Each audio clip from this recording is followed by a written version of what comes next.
and welcome to the Absolute Football Podcast, Absolutely Non-League, the show dedicated to everything from the National League North, National League South. But of course, fifth weekend, we did have FA Cup qualifiers, so it will be mostly touching on that. And as always, we are in collaboration on this show with NL Full Time. God, I'm getting tongue-tied already, and it's all just started. Oh, it's because I've got so much stress about the FA Cup, isn't it, Morgan? I'm going to come to you first. I mean, happy Morgan. We'll get on to the game later. It wasn't a very good game, may I add. But a very happy Morgan. How are you? How's your Monday been? It's been good, thank you very much. We've had a new wardrobe delivered today, so I sat around just waiting for a wardrobe to be delivered. But yeah, good day. Love it. Jen, how are you? Not seen you in a while. I mean, you went to the Spurs, didn't you? To watch some NFL, was it? Yes, it was. Yes, how was it? Honestly, the best experience I think I've ever had. I was going into it and I wasn't expecting it to be as good as it was. Honestly, it was a bit of a fast ticket work. Getting in with ticket-wise, they messed up tickets. There was a few of my friends that didn't get in until 3:00, and the game kicked off at 2:30. So that wasn't great considering the amount of money we've spent. But honestly, if I could say go to an NFL game, I would hands down say go to one of the London games because it was one of the best experiences. Even if it's not your own team, I think I'd possibly go again next year just based on the experience that I had. And honestly, it was a long couple of days. I was very tired, but it was worth every second. How's life been watching Markham recently, Jen? Stressful. Very, very stressful. But yeah, we'll get into it. But we have a new goalkeeper. So yeah, I like him. I do like the look of him. He is 6'7". He is a giant. He is massive compared to what Archie is. But yeah, it was one of them games on the weekend where it's just Markham. That's it. The 1 week where we didn't have a Tuesday night game and we took prep for a full week. So yeah, we go again tomorrow and we'll see what happens. Ben, how are you doing? I'm all right. Yeah, no, I can't really complain, to be honest. I just don't really fancy talking about football, to be honest. At least my own team anyway. I'd rather talk about everyone else's successes, really, because we're just to watch at the moment. But no, I'm all good, Shah. How are you? Yeah, I'm good, thank you. I'm good. It's one of them. I don't know why. For some reason, I had Angry Dale fans coming at me, York fans coming at me as well. So I've been a bit like, I don't really know what to do here. But I will get onto that a little bit later. And representing NL Full Time, Christian, how are you and how's your Monday been? Yeah, not too bad. Out and about, not really the weather for it. But no, I'm doing all right. And yeah, I missed out on being on NL Full Time this weekend. So yeah, I've kept my powder dry to spend my night with you guys. Thank you as well. We do appreciate it. No, thank you for having me on. Of course, it's not just us. We do have a lot of people in the chat. So thank you, everybody, for coming in. We have Chris. He's put good evening all. Hope you're okay, Chris. Just want to say, spoiler alert, Luke, you'll be very, very happy when it comes to National League South because there's a couple of 0-0s. He's put, all right, everyone, get the box of celebrations out because we've managed to keep a clean sheet and scored from a corner. Wow. It's a good job I'm sat down, Luke. Wow. We've got Steve as well. Evening all. Evening, Steve. Hope you're okay. Sean has put only 10-0, Luke, but at least it's... Oh, what? Only 1-0, sorry. I thought it said 10-0. I was like, who's won 10-0? I didn't see that in my graphics. Wow. We've got Graham. Good evening, Graham. Hope you're okay. I do apologise to everyone as well. My cold has gone onto my chest, so I do apologise if I have a cough and a voice like Marge Simpson's sisters, or if I end up losing my voice, it'll probably be a dream for all of you lot. Lucas, but I thought Jen got scared off when we battered them 5-2. Jokes aside, great to have you back on the show. We don't talk about that game. That game didn't happen. Yeah. It's in the past. Yeah. We got them on Saturday. That was a dream. It wasn't real. Yeah. That in my world. A dream. Hopeworthy, Parish Green. I think, is it still 2-1 at the moment? Yeah. The Morecambe keeper is probably the same height as me. Yeah, Luke. So tall. I'm being the one who's a little bit smaller. We've got late evening, guys. Have a great show. Hope you're enjoying the game and hope you can win. We've got Joe as well. He's put evening, everyone. A great lineup and panel tonight. Love it. Thank you for joining us as well, Joe. We've got Sam who's reposted the stream. We've got our very own Driti as well. Hope you're okay. Yeah. Please keep us updated, Chris. We do appreciate it. But we are going to start in the league first because we do have, despite it being FA Cup qualifiers, we do have some games to talk about in the league. So AFC Fylde 2, Worksop Town 3. Very, very good win for Worksop Town, wasn't it? I'm just going to swap me and you around, Christian, so the comments cover. Oh, sorry, Morgan. Poor Morgan. Morgan. That's why he gets the beating us.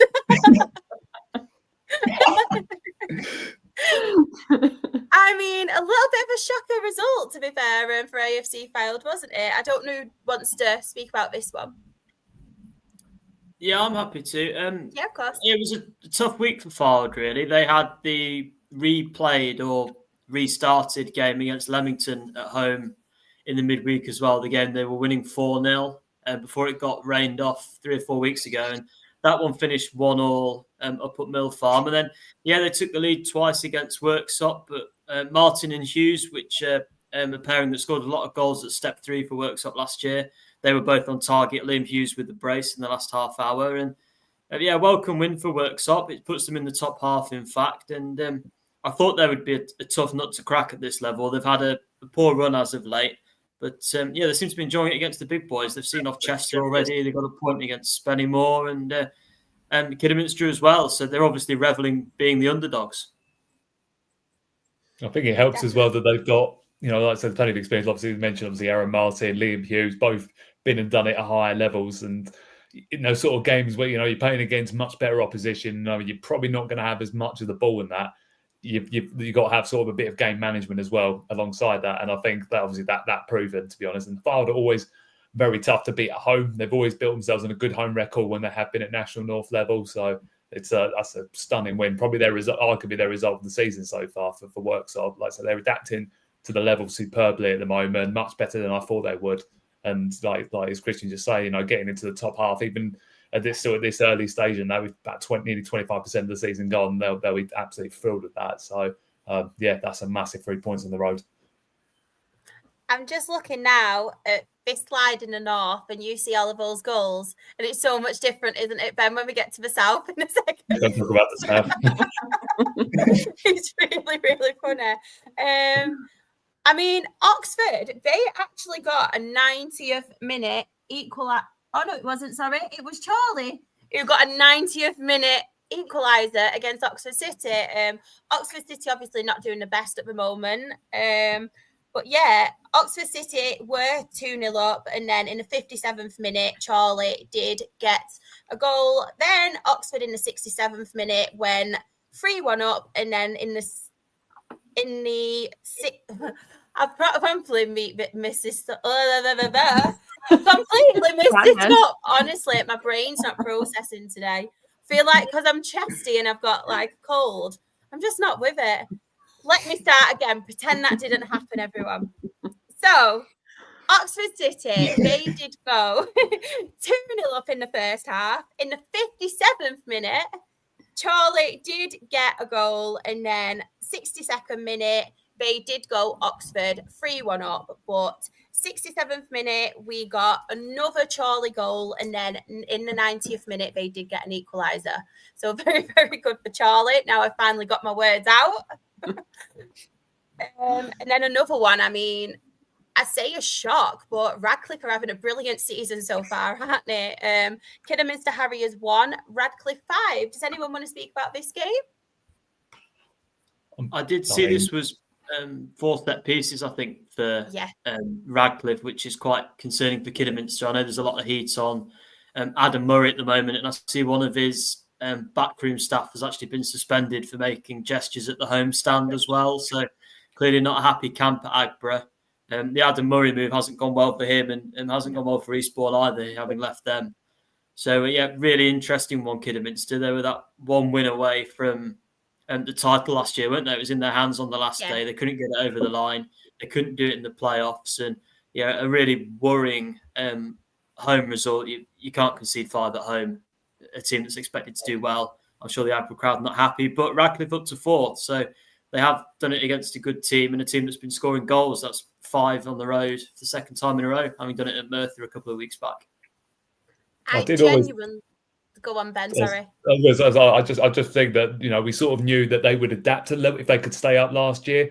I felt like they probably could do all right at this level, and like I say, they've now had a bit of time to settle down, and they're just like again they're kind of playing with no fear. That's the thing, because you don't expect a lot from Radcliffe. Like they are little old Radcliffe, to a lot of people in the National North. A big small team in a big pond. When you're playing the likes against Kidderminster Harriers, like well-established National League and once a Football League club. So, it's a stunning win. I'd say I know Kidderminster finished the game with 10 men as well, which probably didn't help the situation. But even then, I think Radcliffe was still fairly clear at that point, and like that to go away from home. Not many teams go to Agbra and notch 5 goals up there. And like as Christian says, it's a tough one for Adam Murray at the moment because he was under a different kind of pressure at Eastbourne last year, and I think he's gone into, for me, what is a bigger club, and a bigger support base, a bigger history behind them. And look, there are huge expectations on them this year, and they're already 10 points off the top with, Southshire have still got a game in hand as well. So it's not looking too good at the moment. They really need to put a run together, or otherwise, they could see him probably slipping down, if not, not even making the playoffs. So it is a tough gig for them right now. And I do feel a little bit for their fans after, I'd say, how close they came last year. Feel like it's my fault as well because I backed them and I've literally jinxed every single team. So honestly, I am sorry, Kidderminster fans. But somebody who did have Radcliffe to do well, we've got Joe. He's put Viva Lario Clegg. He has been one of my highlights of the season so far. He is having a brilliant campaign, stepping up to Radcliffe. My playoff picks are looking good. Keep it up, Bernard and Jono. He did back them as well. Like he said last week, it felt like it was a season too early, even though we did back them the season before. But now it is looking really, really good. And they are scoring a lot of goals as well, to be fair, aren't they? They've scored the most, I think. Well, they tweeted it out. Yeah, they tweeted out their joint top scorers in the top 6 tiers in England, which is really, really impressive. Oh, fab. And it's their highest point in the club's history because they're 4th, I think, now. So that is the highest point the club have ever been. Oh, fab. This as well, Chris has put, I have to give massive credit to Scarborough with all of the off-field stuff. They're doing really well. They are absolutely smashing it, Scarborough. I know we mentioned it a little bit last week, didn't we? We weren't sure what was going to happen with Scarborough, with obviously the uncertainties about them obviously not playing at the home ground and things. A lot of us didn't really know where to place them, and I know a few of us did have them to struggle, but yeah, they're absolutely smashing it at the moment, Scarborough. And as you can see, they are 2nd at the moment in the league, so doing very, very well. And obviously Kerrs and Ashton as well. 4-0 win over at Marine. Anybody got anything? All in the second half. Yeah.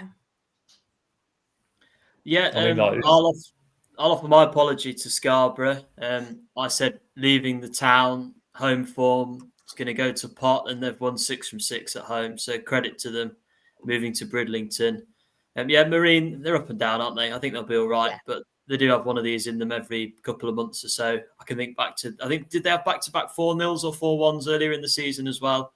They'll be all right, but they're not going to, I don't think they're going to trouble the top end if they keep suffering one of these quite so regularly. I know Scarborough fans would be quite happy if they're 2nd, because if they're pushing for a promotion, they could get what they really want, which is York against Scarborough in the league next year. If we don't go up, they could get that derby that they are dying for. I mean, is Jonathan Greening still in charge down there? Or has that changed hands? Ingham got promoted with us. Jonathan Greening played for us. Like, they've got a lot of York City links. And that's because he's been there for a good few years now, hasn't he? And, he's really starting to build something there. Like, as again, Scarborough, again, aside, that have knocked themselves in non-league folklore, winning the conference, years ago. I think it was about the year after Maidstone had won it.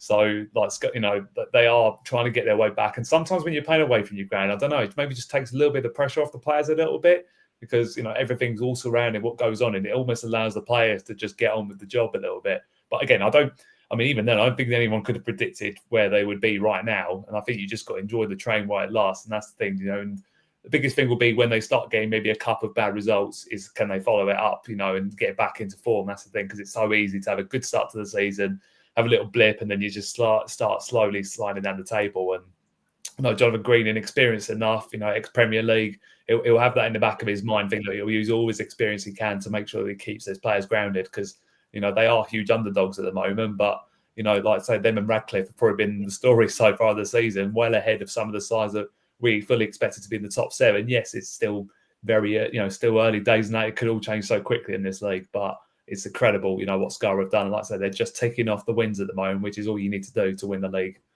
They've got 4 of the other top 7 teams in the next 6 games. 3 of them are away as well. So I think we'll know where Scarborough are going to be by the time we get to mid-November. That'll really test them out. Trips to South Shields, Worksop and Curzon. Radcliffe go to Bridlington, and they've got Marine, and then Telford as well, who I know we'll come on to with the FA Cup. So very tough few weeks for Scarborough. If they're still in second at the end of it, I think the Sea Dogs can start getting really excited. Just really quickly now, going to the table. So top of the table, we have South Shields on 26 points, Scarborough a second on 26 points, AFC Fylde a third on 23 points, Radcliffe a fourth on 21 points, Chorley a fifth on 20 points, Spennymoor a sixth on 20 points, and Curzon Ashton a seventh on 16 points. And then in the relegation zone, we have Alfreton a 21st on 9 points, Oxford City a 22nd on 8 points, Peterborough Sports are 23rd on 7 points, but we did mention their fantastic win, obviously, last week. And Southport are bottom of the table on 4 points. Really quickly now, Ben, not really much to talk about in here, but the National League South proving it's one of the best leagues in the world right now. You can clearly see.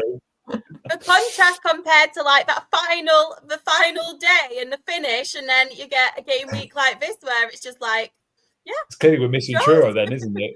We missed Truro City, I think, giving us excitement.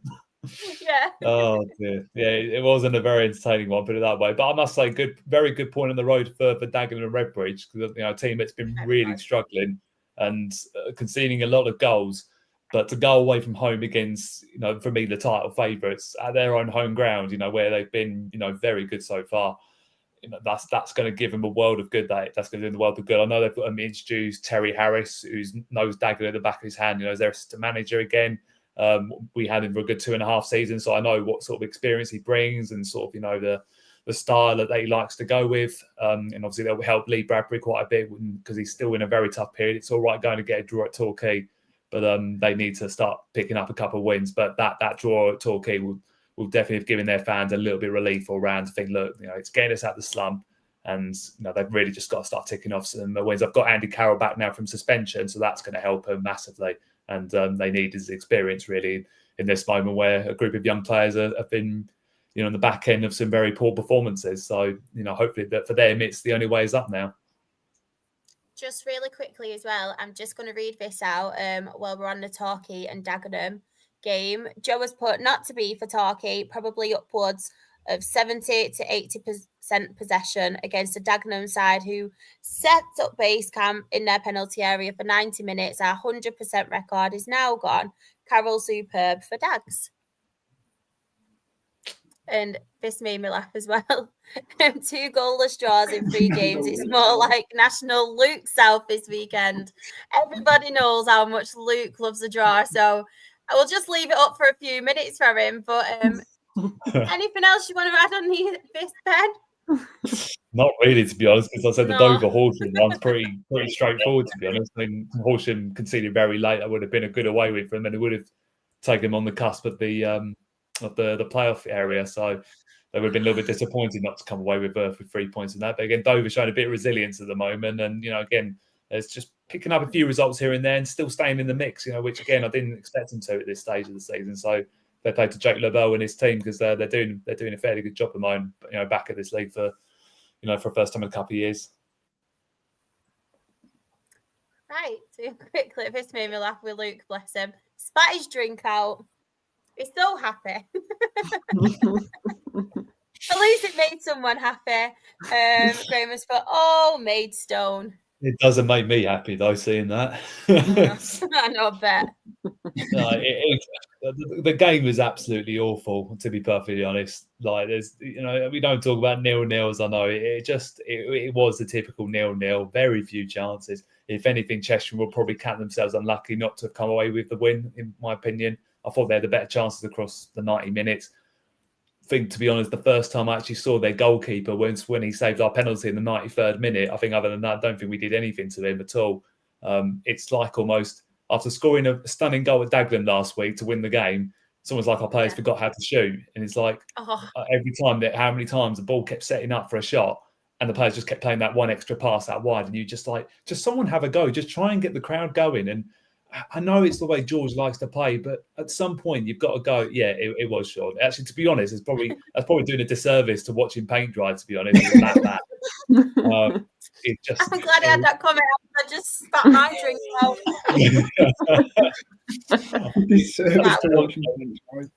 And the player that stepped up, Ruben Carvalho, he scored 2 goals in the Kent Senior Cup in the week. So obviously confidence was high for him, and he got on for the last I think it was like 20 minutes. I still would have had Anthony Papadopoulos take it, a man that's been in form. Obviously probably the main man we would have looked to for it. I think he wanted it, but Ruben was like, "No, I'm having it," and it was a poor penalty. And our record from penalties this season has been absolutely horrendous. We've missed 4 out of 5 this season, and it's just it cost us the game. That's the thing, you're in the 93rd minute. It's been a poor game, poor performance. Just lash it, put your laces through it, just smash it. Yeah. And what he's trying to do is trying to place it in the bottom corner. And the keeper, to be fair to Ben Good, he made it was a decent save, but even if we scored that, we didn't deserve to win the game. We just weren't worthy enough of a point more. And again, a few more boos around the stadium, and I think interest is starting to fall away a little bit for supporters, which is a shame, because after getting to the playoff final last year, and expectations were set high, and we're just not enjoying it. I think it's just the football's been dire. The atmosphere around the club's just not been good, and something needs to change. I'm not saying obviously for managers change, because look, George has only got what he's got to work with at the moment. It just feels like something tactically needs to change, and we're not a million miles away. Look, the good thing is we got a clean sheet. It was important we got a clean sheet. We haven't had one for a while, but attacking wise, we need to be a bit braver, because we're just not nowhere near brave enough at the moment, and looks like players look a bit scared at the moment. And at home, it should be the case. You've got our supporters behind you; they'll always back you every step away. If you give them something to cheer about, and they didn't get that, unfortunately, the supporters. So, yeah, unfortunately, move on to Farnborough at the weekend, which we're only going to go against probably 2 of the best forwards in the division. So something's got to give, and we play better away from home. So hopefully, we might be able to put in a performance and get back to those winning ways. But yeah, no, not our finest Saturday, put it that way. 2 hours wasted of my life. Can I just ask, as a Boston fan, what's a penalty? What is that? 5 penalties this year, at least you're winning them. Oh, yeah, we're winning them, but I don't think our players, to score them. They keep saying, we practice in training all the time. Like, I don't think you do, because none of them seem to go in at all. Because every time the players miss one this season, we've got a new person to take it. And the player that scored the penalty, TJ Bramble, he actually got taken off substitute about 10, 15 minutes before that. So he would have been the man on it. But because obviously now we went for an attacker again, didn't pay off. So, yeah, to be honest, Chris, I'd rather just score my player. Every time we appeal for a penalty, I just don't want one now. I'd rather try and score, to be honest. Got to that point. Forest Green have got a 3rd. Is it bad that I'm happy though? Because I feel like the teams around us, I want to do well in the cup, so they're more tired. Yeah. They've got Luton in the next round if you go through, haven't they? Yeah. I'll be drawn around that. All right, they've got Luton away, so they might not win that one. You never know. I'm hoping the further them and Carlisle go, the better, and York as well, Morgan. Are we still in it, Charles? Is that what we're talking about next? Yeah, you are still in it. Grace, you want to know what a penalty is, and Jen would love to know what a 0-0 is. Right. Yeah. I nearly knew what a 1-0 in was, okay? I nearly did it. I think Rob would like to know what 0-0 as well. He just seems to be watching all the goals this year, doesn't he? All the shots. Seems to have goals every week. Ben, at what point with your penalties do you just give it to the keeper? Because every team will be doing their scouting on all your takers. At what point do you say you've not done a scouting on keeper? We'll just give it to him. At this point, I get our assistant manager Craig Fagan, who's a striker in the Premier League. I'm going to say, well, Craig, just sign up for one game in that. If we get a penalty, you come in as a sub for it. I'll just get to the point now. Like, the goalkeeper probably would take the better penalty. That's the thing. We will be taking. It'll be the centre backs next. But we had Ben Brooks who scored a lot of penalties for us, but. He decided to move up north now, didn't he? And stay on the bench. But there you go. That's life. Oh, Sean, you know what to do. You know what to do. Sam Hoskins. Hopefully. Fingers crossed. So, for National... I'm not bitter about Oldham, I promise. It's just banter. It's just banter. So you'll have an army of them against you. No, to be fair... A lot of Oldham fans, they know it's banter, and I'm actually quite shocked because during the playoffs and doing these shows, I actually backed Oldham, and quite a few of them actually have some respect for me. So I don't know why, but fair enough. But the National League table, we have Hornchurch. I nearly didn't pronounce my H then. Hornchurch, they are top of the table on 25 points. Weston-super-Mare are second on 22 points. Torquay a third on 21 points. Maidenhead a fourth on 20 points. AFC Totton, they are fifth on 19 points. My favourite team now, my new adopted team, Hemel Hempstead, they are sixth on 19 points.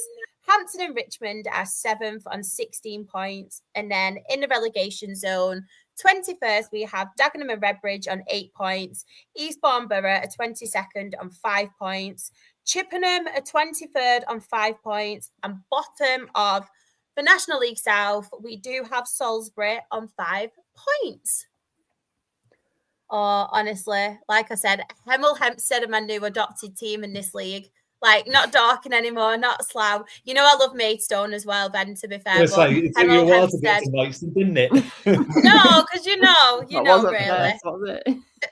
And obviously Torquay for Joe as well, if he's watching, but I love Hemel. But of course, there was a lot of games to talk about. It was the FA Cup qualifiers. If anybody is in the chat, if you do want to send in your match reports, please do. I will read them out. Well, I'll attempt to, unless one of you lovely people want to do it for me, because my eyes are worse than usual today. But, right, we do have... I'll go to Luke first, actually, because he sent his match report in. So, Averley 0, Gateshead 3. And I feel like with Luke, it's been waiting a little bit, hasn't he, for a win. It's been a bit fuming the last few weeks, we'll say. So Averley away, a superb and professional performance in both halves, and fair play to Averley. Caused us some issues, it seems like. Didn't make it easy for us, but we got the job done.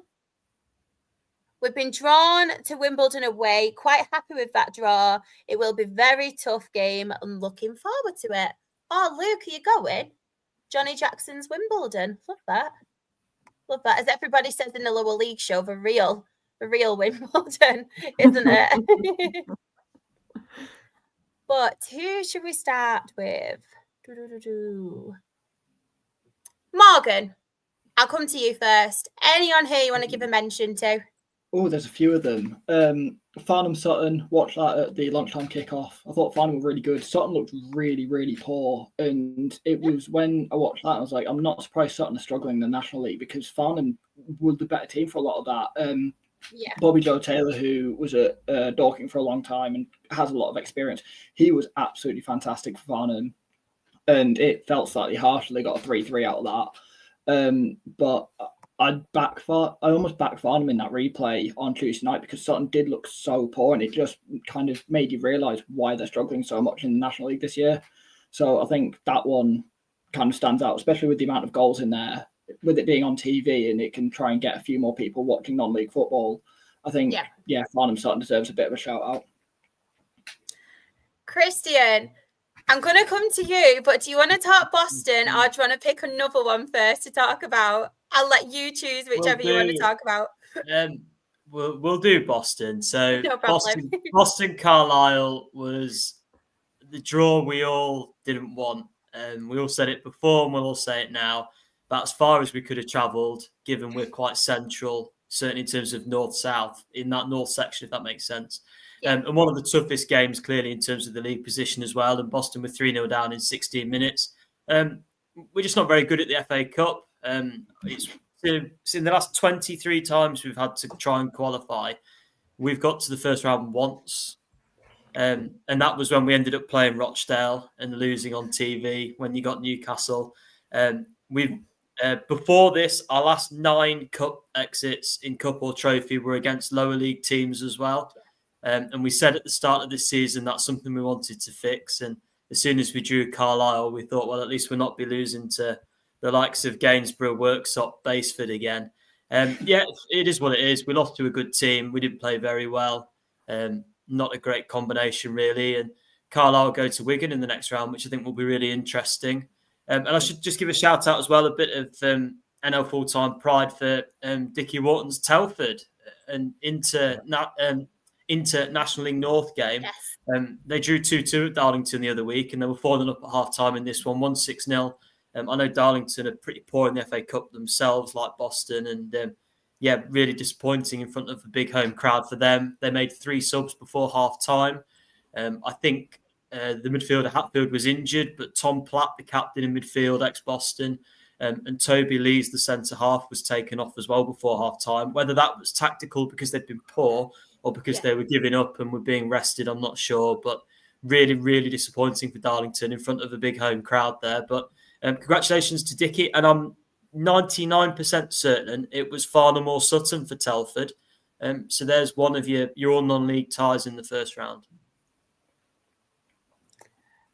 Jen, I mean, at least you don't have to talk Morecambe right now. No, yeah. Keep it away for as long as possible. I love this team. They're just entertainment is what we are, but also stress.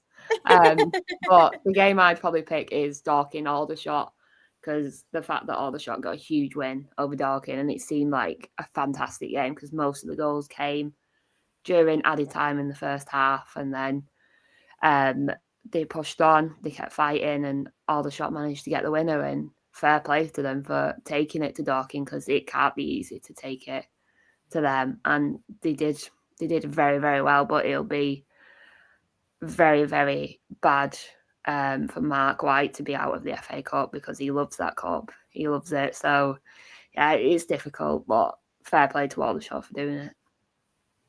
I just want to say a big hi as well. One of my friends has come in, Flawless. So thank you so much for coming in. Do really, really appreciate it.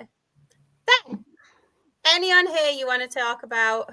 I sounded really northern then, didn't I? Oh my gosh, that was worse than usual. Whoa. Hold on, we haven't got to hell yet. Crikey. I scared myself. I was going to vouch on Dorking, because what has Mark White got to do to get into the first round of the FA Cup? I know. I thought that was arguably one of their best opportunities to do it. I thought they were going to beat Aldershot, to be honest. And apparently they controlled the game, but it was almost like apparently 3 shots, 3 goals, as they described it. I mean, Robbie had to tell us better than that if it was that the case or not. But to be fair, actually, I've for Chelmsford City 4, Chippenham 3. Quite an extraordinary game. I think Chippenham took the lead. I think Chelmsford then went 3-1 up. Chippenham pulled it back to 3-3 late on. I think it was a last-minute goal that won it for Chelmsford. To be fair to Chippenham, fair play to them, because going away from home against one of the big sides in the division, with one of the best squads, that was always going to be a hard task for them either way. And I expected them to go out, probably lose about 3 or 4-0. So Chelmsford really made hard work of it. And Chelmsford have actually been rewarded. Obviously, we'll talk about the draw, but I think one of the standout ones in terms of non-league is Chelmsford Braintree in the first round, which is a great derby. I know it's one that he absolutely loves. So I'd love to see the stands packed out for that one, because that'd be a cracker. But yeah, Chelmsford's probably for me. It's really made me laugh.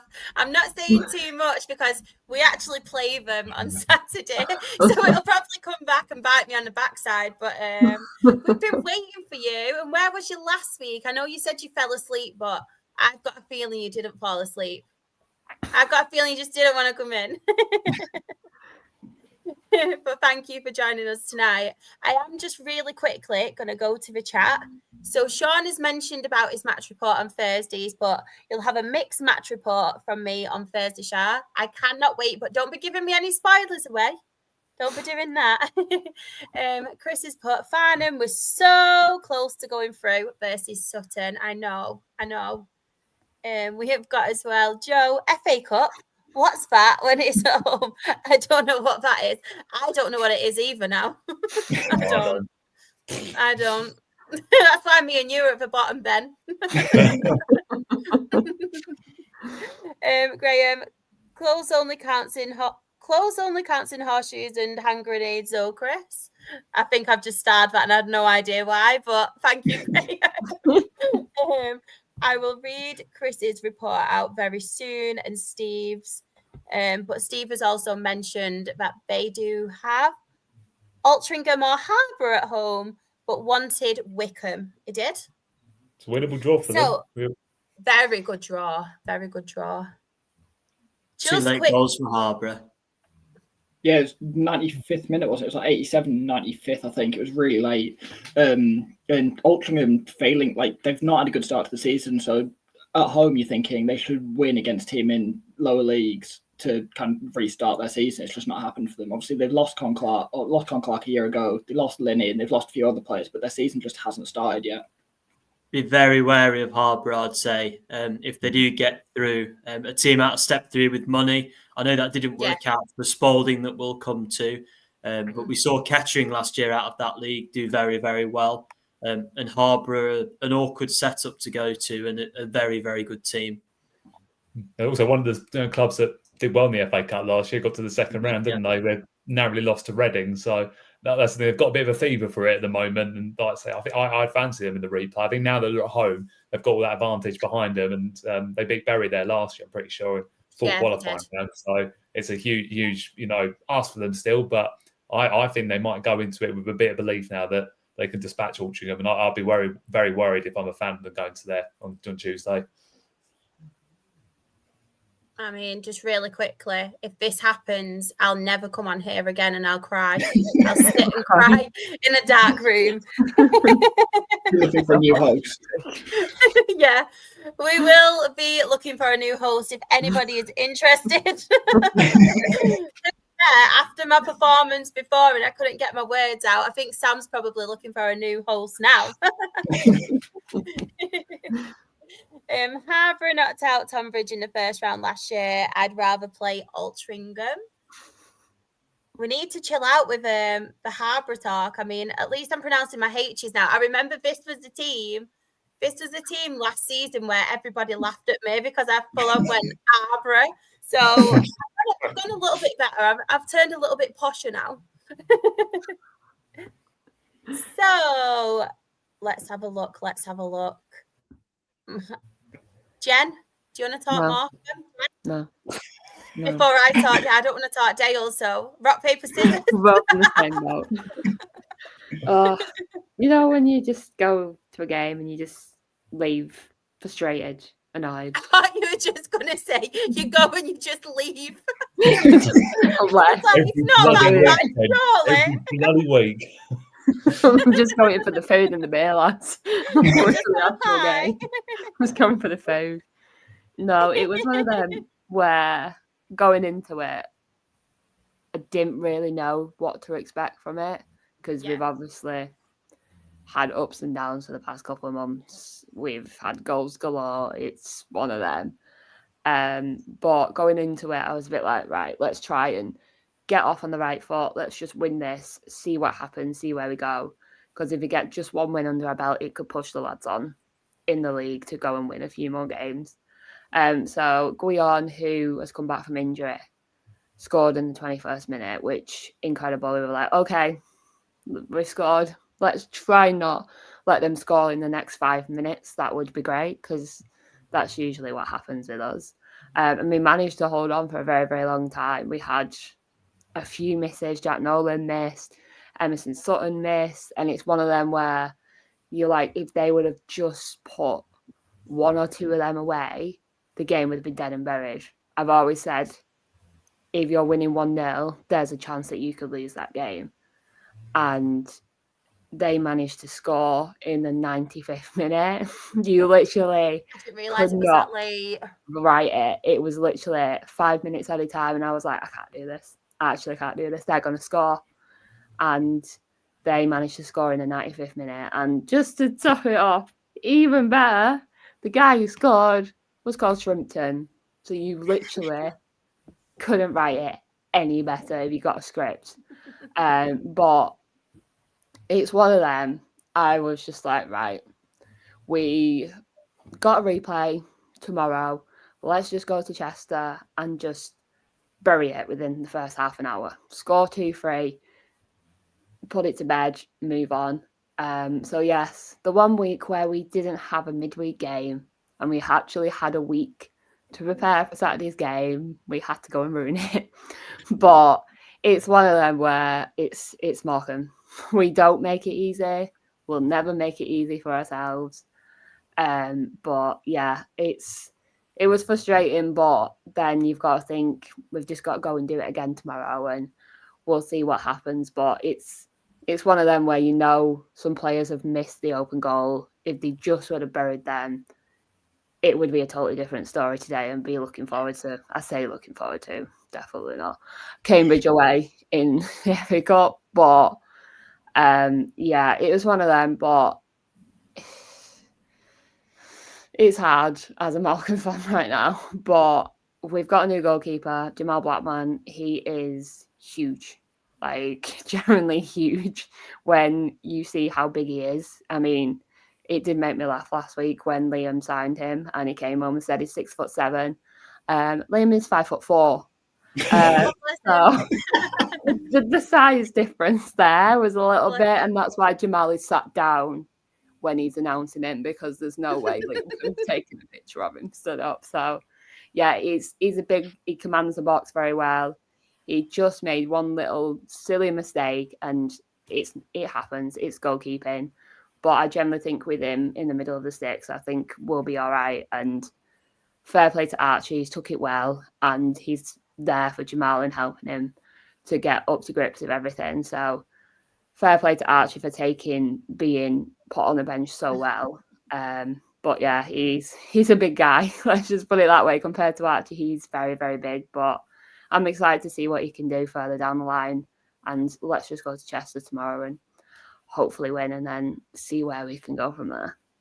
Jamal Blackman's a proper throwback, he is. Because I remember him at Chelsea, I do, like those years ago. Yeah. Came from Chelsea. I think he was at Shrewsbury last year, I think. Yeah. And they released him at the end of the season. And then obviously we picked him up and he's massive. He's scarily big. Oh. We will see. We will see on Saturday. Probably do, to be fair. Do you remember that time? I think you was on with me, Jen, and I actually said Jedward. And then I was like, no, sorry, Jedward. Jedward, not Jedward. I'm sure you were on with me, Jen. I was like, no, I mean Jedward. It's like I'm saying it really posh. But FA Cup results. Christian, I'll come to you next. Anyone here you want to give a mention to? Yeah, I think credit Gainsborough Trinity at home to Hartlepool, and clearly that's been the end of Simon Grayson. I had obviously fairly local to me, and with Boston away, I know a couple of Boston fans that went up to the North Home and had a look, and by all accounts, Gainsborough were really unlucky not to see that one out. In charge, 1-0 up, and then an own goal. One of those where it hits the crossbar, goes in off the keeper's back, and there's nothing you can really do. They're a team with pedigree in the FA Cup, of course, as well. Gainsborough having beaten us at Boston 4-0 in a replay last year. So I'd still give them half a sniff up at Hartlepool tomorrow, but a shame they couldn't do it on the day. And also Scunthorpe, Kings Lynn. Kings Lynn were 2-0 up in that one. Ex-Boston coach Joe Simpson in charge of them. I think he's still interim. I've not seen that he's been made permanent boss since James Rowe left, but Kingsland were 2-0 up and couldn't quite do it at Scunthorpe, and they've got a day out at the seaside. I believe they're off to Blackpool Scunthorpe in round 1. So something a bit exciting for them. And best wishes. Maybe shouldn't be saying it on the National League podcast, but best wishes to our friends up at Gainsborough playing Hartlepool, managers Hartlepool tomorrow night. What do we all think about that, the Simon Grayson sacking? Do you think it's the right decision? Do you think we should have gave him more time? Awful decision. Well, not awful, but just it's another symptom of Raj Singh not knowing how to run a football club. And Hartlepool and York have always had a few similarities, similar sized clubs, fan bases, both northern clubs, been in the Football League for a long time and struggling now. I know Matt Ogler, before he took over York, was looking at taking over Hartlepool. So I always do have a bit of sympathy for Hartlepool. There's not really any rivalry there. I think I saw something about how many managers they've gone through since 2018, and it's insane. And they're just in this cycle. If they get someone in, and by October, they're gone every single year. And they're just not getting anywhere. And they started obviously quite well. They're in the playoffs. They weren't conceding any goals. They weren't scoring any, but I think they then got hit with some injuries. They've had a bit of a rough patch. They scored I think they've won one of the last 10 or something like that. They've not been on good form. But I think sacking him is just another symptom of Raj Singh not knowing how to run a football club. Like, they're struggling. They've got some injuries, but it's Simon Grayson. He's got enough experience through the Football League and stuff like this, being at Leeds and obviously a lot of other clubs and Preston. So I think it's a slightly insane decision to sack Grayson. They're not likely to go up with the amount of strong teams. York, Rochdale, Carlisle, Forest Green are the main four everyone's looking at. So I don't think Hartlepool would go up, but I just don't see why you'd sack him. It's not going well, but it's not going badly. Everyone else in agreement, or does anyone want to play devil's advocate and think it's the right decision? No, I think it probably deserved a bit more time. I should say, Definitely. From Boston's point of view, our manager Graham Coughlin was someone that was heavily linked with that job over the summer, under contract at Boston at the time, and I believe the word was that he wasn't given permission to speak to Hartlepool. So it will be interesting. I mean, clearly he's still under contract, so the offer would have to be very, very different for anything to happen there. I should say as well, a little bit of a personal connection with Paul Hurst, the ex-Grimsby and Shrewsbury manager, someone that's out of work, sort of Yorkshire-based, that's been thrown around early on. He's currently doing radio co-commentary work with BBC Radio Lincolnshire, so he's someone that's been around and about the JCS. He's one of the commentators alongside myself and a couple of other former players from Boston. So I know that he is obviously keeping an eye on the National League through doing that with Boston, and someone that's very well respected at League One and League Two. And two Boston connections that have been kind of early names that have come up in that conversation. But are we assuming that Raj Singh's got someone lined up? You would expect the manager making a big decision, a chairman making a big decision the day before a game would have someone in mind. But if you'd have assumed that at Sutton, as we've just seen Hinshelwood's name come up, it didn't prove to be the case. So I think it'll be really, really interesting. And whether Gainsborough are getting them at just the right time or just the wrong time, we'll see. I've just seen your heart break reading that message. No. He's got enough money right now to do absolutely nothing for a year. Let's just put it that way. So I don't think he's getting back into football for at least a year, to be honest. But who knows? He's done crazier things. But I honestly wish him all the best. I don't hate him one little bit. He's done so much for the fans, the club, everything. So if he goes for it, fair play to him. But I don't think he'll be getting back into football this year. I think he needs a break. I'm just glad Lee isn't on because he's suggesting Bentley. I love Jim Bentley with all my heart. That man has my heart.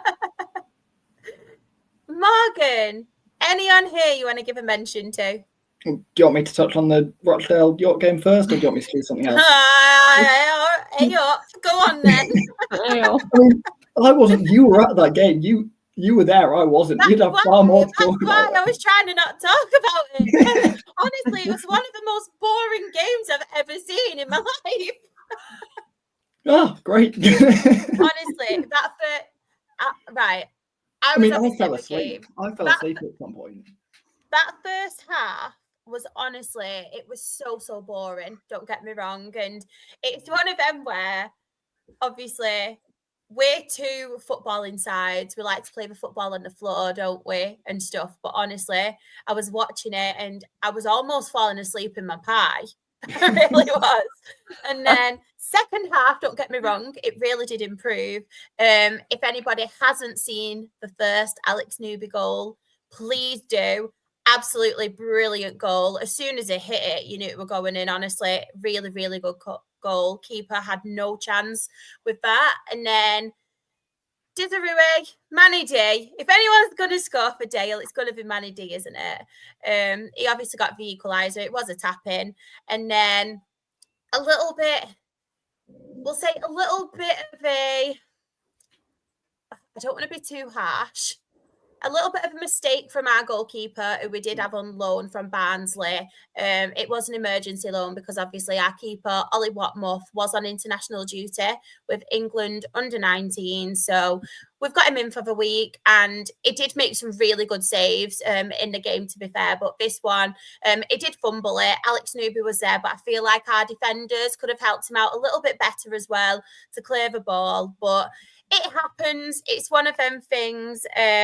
The only thing that did get me, though, is leading up to it. And I don't know if anyone saw my tweet, like leading up to it, everyone was like, oh, I'm not too bothered about the FA Cup this year. Like, it'd be good to obviously have a good draw or whatever, but to concentrate on the league. That's all our fans were saying.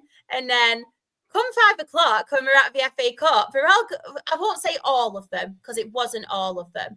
A minority of them went into complete meltdown.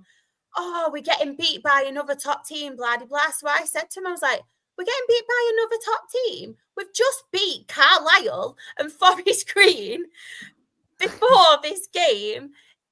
Don't get me wrong, York deserved to win. It wasn't the best game with either of our teams. York did deserve to win. They were the better team at the end of the day, but it wasn't one of them games where you think, oh, them two teams are brilliant. It wasn't like that. And obviously, Newby, that was some sheer class for the first goal and then a mistake for the second goal. And he was there, right place, right time as well. And they're like, oh, we're a million miles away, we're off it. And I'm thinking, right, we're that top of the league here. We've just beat Forest Green. Last season, we got absolutely battered, didn't we, by you, Morgan, didn't we, obviously at our place. And we've just lost 2-1. Like, it's nothing to be ashamed of.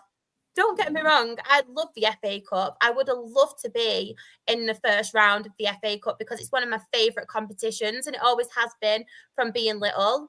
But then part of me is thinking, like, on the day we didn't deserve to win, we're out of it. Let's just concentrate on the league now. What's the big deal? I just don't get our fans, honestly. They give me a headache. But yeah, Morgan. As well. Don't forget the FA trophy. Oh, that gives me PTSD from last year. Ask Chris. Yeah, I've got a couple of things here on at your point. One, it's the third game in a row we've played against an emergency loan keeper. It was Scunthorpe, then you've done it, and there was someone else. I can't remember who else we played. Oh, Hartlepool. All three teams had to loan in the keeper the week off due to injuries or whatever it is. So it's nice to actually take advantage of a keeper that's not meant to be there. Where obviously your keeper kind of let it through his arms. And the other one, it's now 4 away games in a row in the FA Cup. Away against you, away against Barnsley. We had 2 away games last year against Wickham and Biggleswade, I think it was. So can we just have a normal, nice FA Cup run? Can we just play someone normal? We want to play against a team that has their normal goalkeeper and is at home. And I just want some normality for a week. But you've got to be happy with the draw, right? Oh, I'm so happy with the draw. I think it's almost as good as we could have got. It's a former Premier League team. It's really local. The away end's massive. I think Sheffield Wednesday took 5,000 there last season. So if you can take 4 or 5, if we can take 3,000-4,000 to Barnsley away, it could be an incredible day out. Even if we lose, we'll go and compete. I don't think we'll get beaten too heavily. So it'll be just. I'm looking forward to it as a day out.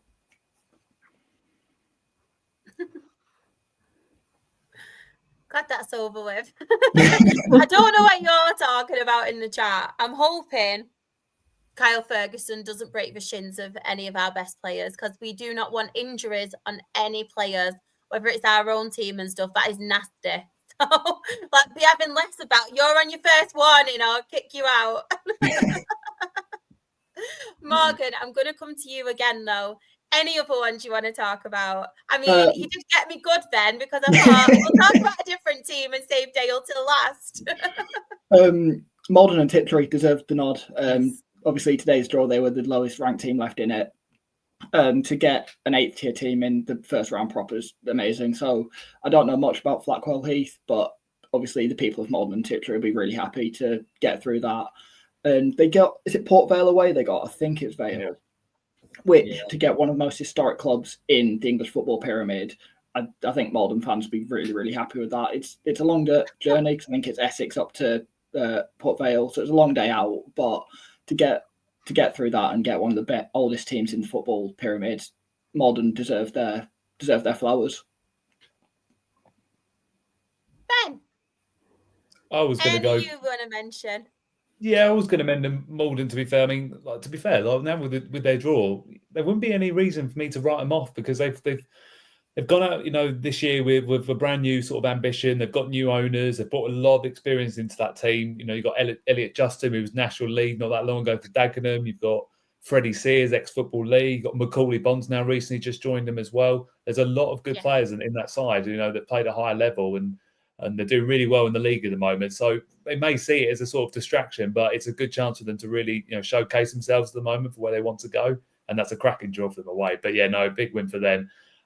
Also, think, you know, we've got to mention Hemel Hempstead. I think it's probably one of the standout results of the round, and you know, a massive credit to Lee Allison's side, because they played with 10 men for about an hour of that game against high league opposition like Yeovil, and come out with, you know, 2-1 win. First time I think it's in just over a decade they've reached the first round, so a bit overdue for them. And you know, like I say, they've got a tremendous draw to look forward to at Wigan. So yeah, I think Yeovil, you're probably a little bit gutted, to be honest. And obviously, with what's been going on around the club in the last few weeks, it was the last thing they needed was going out to lower league side in the FA Cup. But tremendous for no problem. You're very welcome. But yeah, no, pleased for them, you know, and the club. Like, it's a cracking day out for them, and you know, hopefully they can go and create some of their own history in the first round. I'm gonna say as well, I'll just read Joel's comment, but the FA Cup gods always shine on Lee Allinson. He got Oldham away when he was at Hendon, and now Wigan away with Hemel. Delighted for Lee, a top guy. I'm going to put it out here right now. Spoiler alert. My favourite managers in the National League South have changed. Mark White is now second because Lee Allinson's like gone over him. I'm putting it out now. People can clip it if you want. I do not care. I will hold my hands up now and say Lee Allinson's my favourite manager in the National League South. Worth knowing as well that he beat Oldham as well when they were at Hendon in the FA Trophy, so he has got that experience. He's got that experience of knocking out high league opposition, so he'll use that bit of experience, you know, along with his dad Ian as well. And you know, they'll be going into that thinking that they can cause an upset, because Wigan aren't in the best of form at the moment, so that'll be huge for them. And if they do it, could be one of the real standout results of the, you know, for a few years in the FA Cup, to be honest. A small club like Hemel. Definitely. He's really not happy, is he? Really not happy. What's the saying? What's going to happen? What's the saying? They got conquered by the Tudors, is what I kept seeing in the comments. You know, with everyone putting those memes using their nicknames. That was a quality one, to be fair, I must say. They'll probably smash us though on Saturday. That's why I'm not saying too much. I am quickly going to go to Steve. He's been patiently waiting. He did send it in a little bit earlier. So Slough Town 3, Enfield Town 2. He has put Enfield at home, concede after 40 seconds, win it in injury time. Always get what you pay for at Slough. Went 1-0 down, pulled it back, then went 2-1 down, won it at the death. But it could have gone either way. That's a proper FA Cup tie, though, isn't it? That like an early goal and a very, very late winner. That is what the FA Cup's about, in my opinion. I love the FA Cup. I do. Quickly, anybody else got anything want to mention on this slide before we move on to the next? I think Buxton are quietly going fairly well.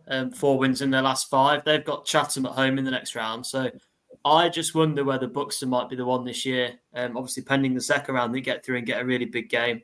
And they did so well to get in the playoffs last year. They had a little run, they had a collapse, and then they picked it up again. So credit to them. And you would put them as favourites to beat Chatham, and then you one kind draw away from something really special. I feel like I'm getting told off now of Joe. I do. I like him. I'm sure you didn't mention George Ellacobi either.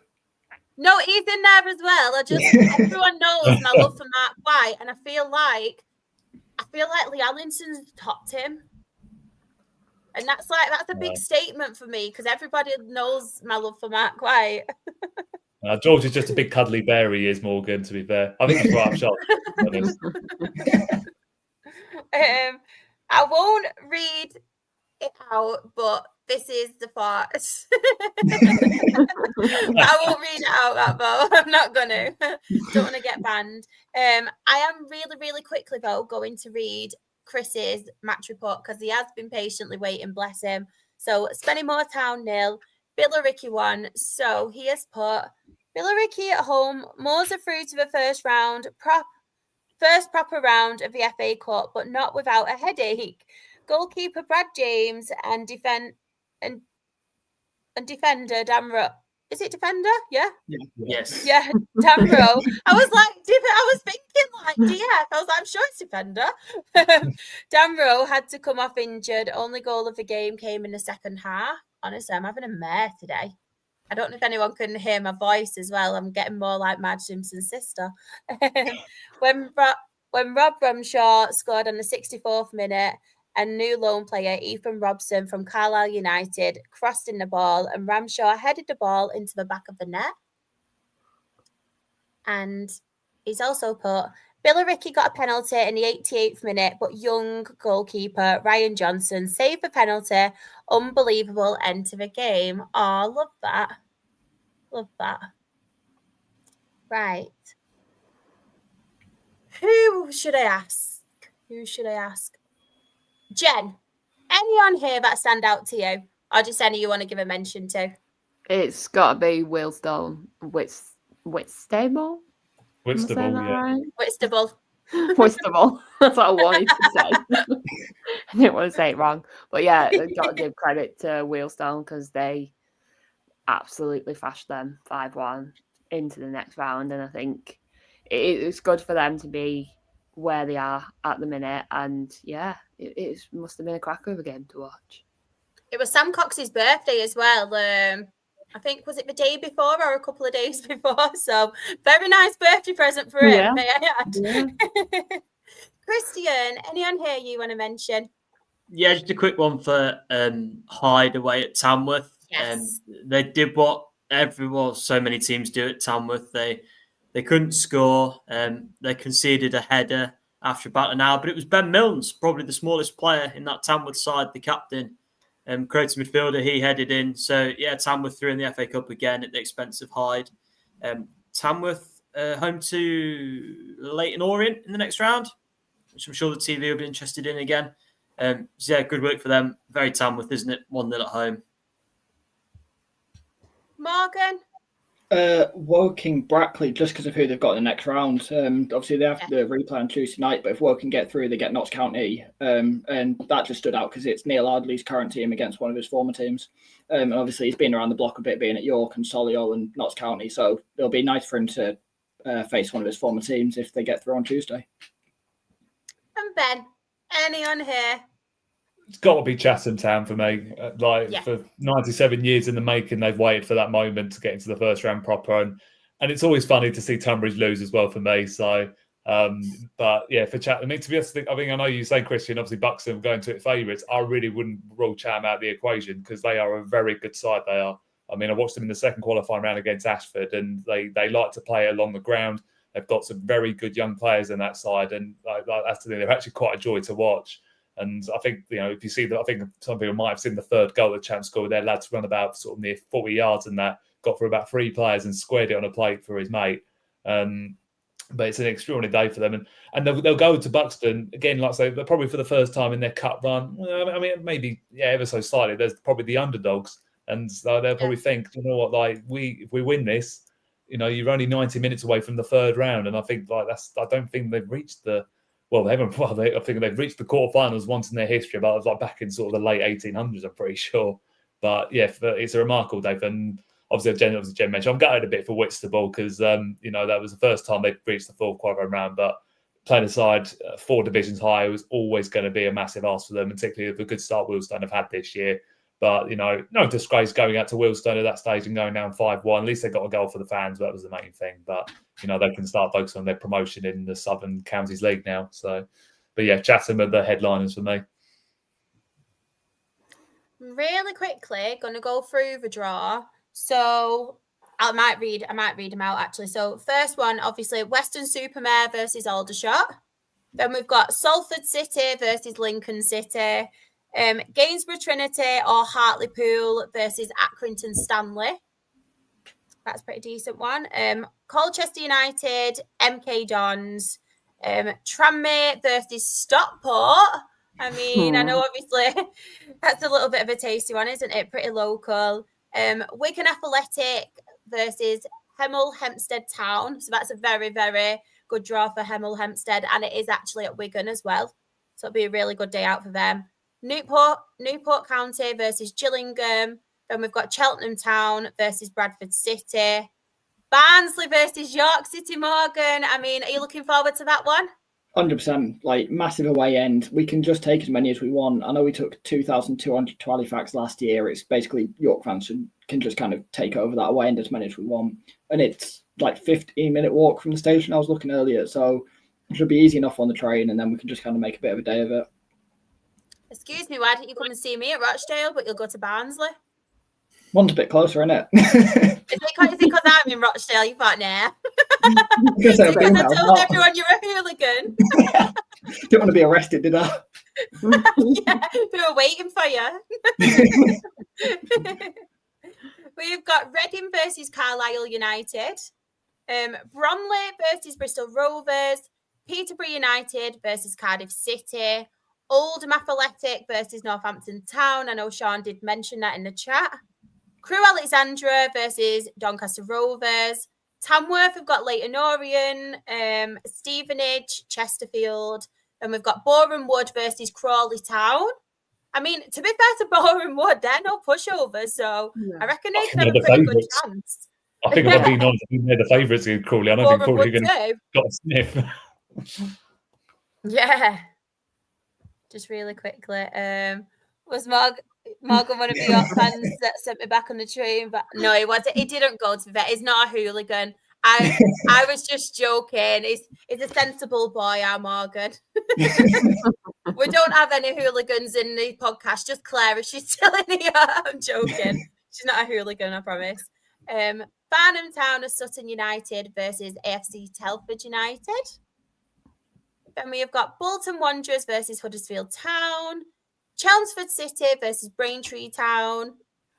Chris, I'd like to know if you're happy with yours. Spennymoor Town versus Barrow. And we've got Wycombe Wanderers versus Plymouth Argyle. Halifax Town versus Exeter City. Then we've obviously got Slough Town versus Altrincham or Harbour Town. Then we've got Wealdstone versus Southend. Southend fans must be annoyed with that. Like, you want someone big and going away to a team in your league, like that's. Wealdstone have already beaten us this season as well. I don't know. Yeah, they did. Yeah. Whoever mentioned about Tamworth versus Hyde, a friend of mine plays for Tamworth and was named player of the match. Oh, I love that. He's got a funny name, Sean. Looks like a nightmare. Was named, I get it now. Was named for Tom. Player. I'm surprised I didn't say that, knowing me in my head. Isaac Fletcher, Derby in the next round. I know I was actually going to mention Isaac Fletcher. Very good player he is, by the way. Do like that could be one of the TV picks as well, actually, because it's a fairly local game, isn't it? Yeah, yeah. Got a shout. Yeah, definitely. Then we've got Rotherham United versus Swindon Town. Grimsby Town versus Ebbsfleet United, as we mentioned. Buxton against Chatham Town. Burton Albion versus Banbury United or St Albans City. Not a bad draw for them because Burton aren't doing the best either, have they, at the minute, to be fair? I know they're obviously League One club, but... And they're both Step 3 now, aren't they? Of course, St Albans were relegated last year. So, yeah, I think they fancy that. St Albans, they're at home in the replay. And they took a good following to Station Approach. So, yeah, good luck to them. Just really quickly as well, Chris has put, Barrow have to travel 3 hours from the northwest to Spennymoor in the northeast. Still. Might be doing it on a Friday night if Ben's picking. Yeah. We have Woking or Brackley Town versus Notts County. I know we did mention that, but that's a cracking draw for obviously them. Blackpool versus Scunthorpe United. Again, very, very good draw, isn't it, from a Scunthorpe point of view?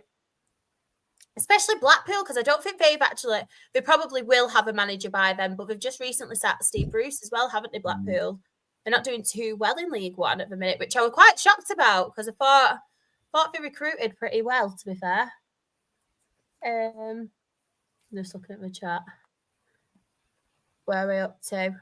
Cambridge United versus Morecambe or Chester. Jenny, you fancying your chances to beat Chester and then go on to play Cambridge? It's Morecambe. You don't know. Say yes. We're going to do it. Yes. We hope and pray that we do. And then you're going to beat Cambridge and then you're going to get a really good draw in the second round. And you go Chelsea then the third round. Yeah, I just want to get as far as possible to experience Chelsea. I really want Arsenal. It's all I want. And my friends they want United, and I'm like, no, been there, done that, got the t-shirt kind of vibe. Don't want that. I want a big Premier League side. I would love Arsenal or Liverpool. Liverpool would be amazing, especially when you played Accrington last year. Beck said it was incredible. So, yeah, we hope and pray. We cross our fingers. We pray that everyone is okay. And we'll see what happens tomorrow. As you said, you didn't want United, then you actually wanted a big side in the Premier League. Sorry, Sam. Yeah. Oh, poor Sam is delayed. Sorry, Sam. But I've been there. I couldn't resist. Great, so. I heard that. I wasn't sure. I love United. Bruno Fernandes, my guy. It's all about Mason Mount, Jen. I'll leave that one to you. Thank you. Then we have AFC Wimbledon versus Gateshead. I know Luke was very, very excited. Luke, you'll have to let us know if you are going as well. Very good draw. That one. Mansfield Town versus Harrogate Town. Then we've got Macclesfield versus AFC Totton or Truro City. Then we have South Shields versus Shrewsbury Town. Another one where I actually think South Shields, I know obviously Shrewsbury are in League Two, but they're struggling massively this season as well, aren't they, in the relegation zone? So I think that's South Shields. It's a long way to go, that is. Very long way. I'll give them a chance. You mentioned Mac against the Tottenham Truro game. I think that's really interesting again because clearly one of those teams goes through. I think is there 7 in all non-league sides and all non-league ties, sorry. So we're guaranteed at least 7 through in the next round. Probably 10 or so by the time you get there, which is really healthy. And the chances are one of those will draw each other again. So hopefully we're guaranteed non-league in round 3 this year because it was last year, wasn't it? There wasn't anybody from non-league in for the first time in a long time. Either last year or the year before. Maybe a couple of years ago now. There was definitely one year where it was like there's nobody in and this is really, really rare. So it'd be good if 2 of them can get paired up in the next round.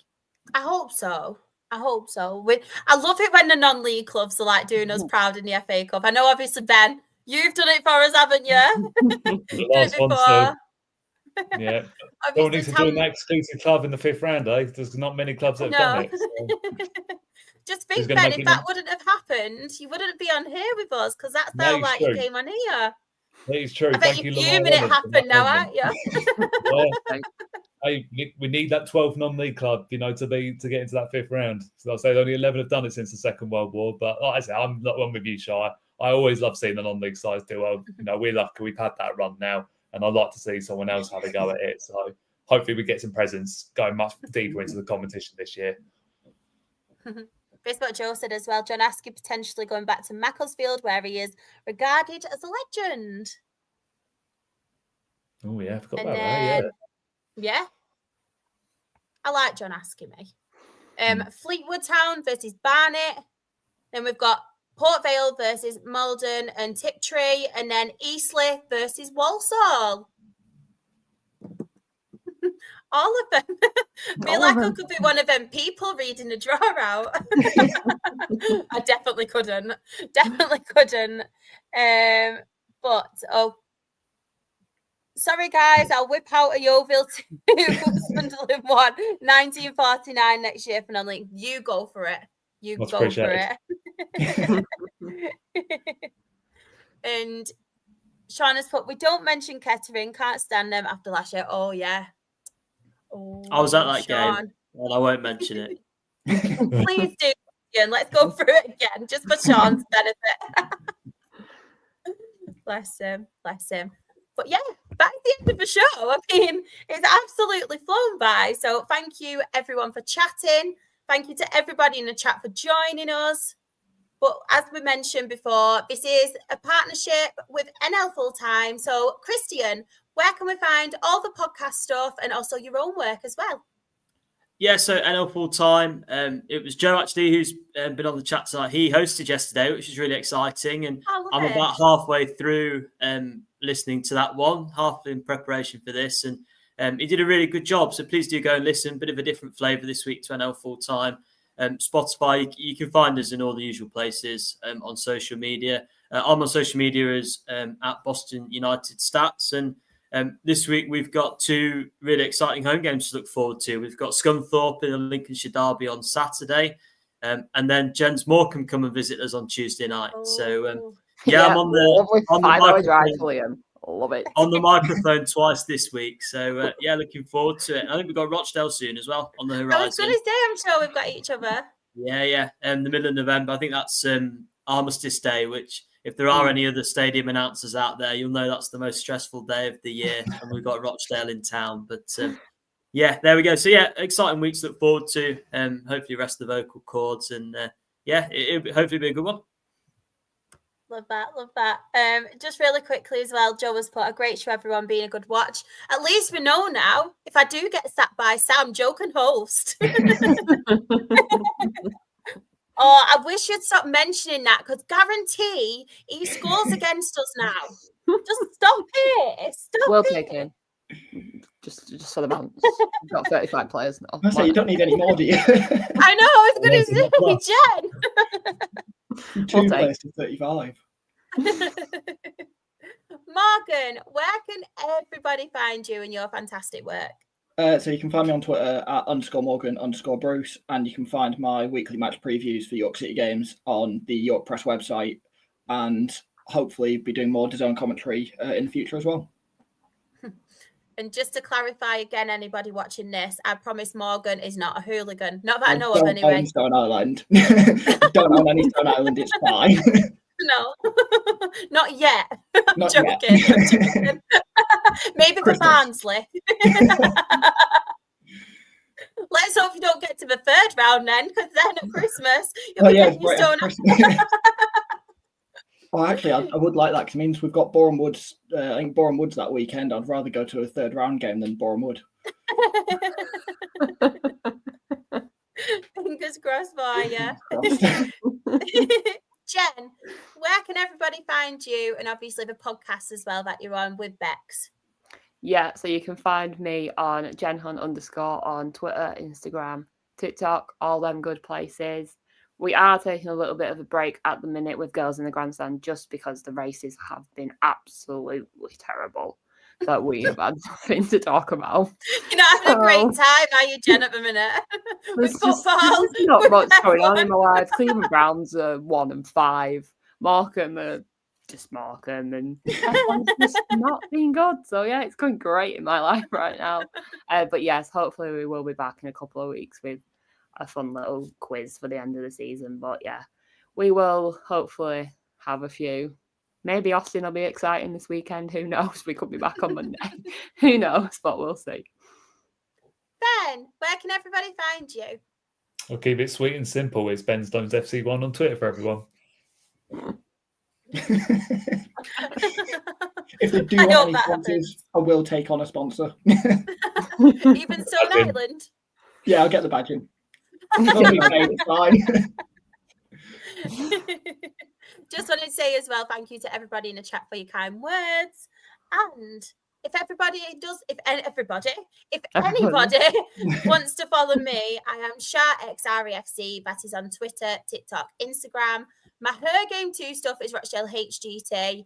I just wanted to thank everybody as well who did obviously bring it to everyone's attention that the Her Game 2 Instagram got took down yesterday by Instagram and obviously Meta. So it wasn't very good, but because everybody came together, thank you so much for obviously pulling together, and it's back up and running now. So thank you. Stop buying for those that. likes. That's what it is. Stop paying for likes. I know. You'll be all right. That's for my profile, not for Her Game 2 one. I'm joking. And if anybody hasn't listened to it but does want to, we have recorded the second episode of the Dale Way, where we talk all things from the Sutton game right up to the Forest Green game, all things Rochdale. If anybody does want to listen to it, you can find it on YouTube and on Spotify. And of course, we have Absolute Football Podcast, and we do have 4 live shows a week. But before I tell you about all of them, I'm going to tell you where you can find us. So on Twitter, we are Absolute Ball Pod. On YouTube and Twitch, we are Absolute Football Podcast. On TikTok, Absolute Football Pod. On Instagram, Absolute Football Podcast _ Blue Sky, we are Absolute Football. And on Facebook, we have Absolute Football Podcast. As I mentioned, we do have 4 live shows a week, all at 8:30. You can find us on YouTube. You can find us on Twitch and Twitter. On a Monday, it's ourselves, as I mentioned, in collaboration with the amazing NL Fulltime, where we cover all things non-league from National League North, National League South. Tuesday is absolutely Premier League, but tomorrow, exciting news, Rebecca, Sam, and I think Grimmy are doing an England watch along, and I think they're starting at the earlier time of 7:45. So if anybody wants to watch the football, it might be a little bit more exciting with them talking about it. Please do that. On a Wednesday, we have Freya, Paul, and the rest of Team Chaos, where they cover all things women's football from the WSL and WSL2. And on Thursday, not awfully a lot to talk about as in games because it is international, but you can find myself and the lower league team, and we cover Championship, League One and League Two. If anybody hasn't seen it already, I just wanted to say we are at the minute having a little bit of a break from our Women in Football series. We have done some incredible episodes. I think there's 7 up to now that we have recorded, some brilliant guests. So if anybody does want to watch them, please do, because it's some amazing people involved in football and their stories about how they got into it, the stuff that they've been through as well, and the challenges. And honestly, it's a real eye-opener, and it is in partnership that with Her Game 2. But as always, thank you so much, everybody. Have a lovely week and take care.